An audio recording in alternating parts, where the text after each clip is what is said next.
నాగరాజు ఓకేనా? జరుగుతున్న పరిణామాలతో పెరుగుతున్న విధ్వంసాలకు విసిగిపోయి పెరిగిన ధరలతో కుటుంబ పోషణ భారమై ఒక మధ్య తరగతి వాడు తెలుగు సంవత్సరాన్ని స్వాగతిస్తే నా కవితా శీర్షిక రా పరాభవమా రా.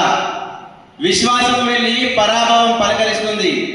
మనిషి మారాలి, మనసు మారాలి అంటూ నమ్మకాన్ని వీధుల్లో అమ్ముకునే మనుషులు, ధర్మం మాటల్లో, న్యాయం నోట్ల కట్టల్లో నలిగిన మనసులతో బ్రతుకుతున్న వాళ్ళం, నిన్నటి ఆశలు అడుగంటుతుంటే నవ్వులు పెదవులపై నటిస్తున్న వాళ్ళం, గతమిచ్చిన గాయాలని జీవిత పాఠాలుగా మార్చుకొని గాయాలు గాథలై బాధలు బలం కావాలని ప్రతి అడుగు విజయం వైపుకే అని ఆలోచిస్తూ బ్రతికే వాళ్ళం.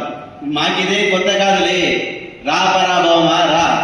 భయపడే మనసులు కావు మావి, నిన్ను ఆహ్వానించే ధైర్యం లేకున్నా ఆదరించే హృదయాలు మావి.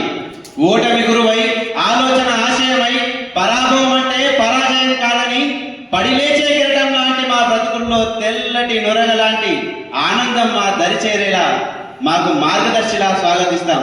రా పరాభవమా రా. Thank you sir.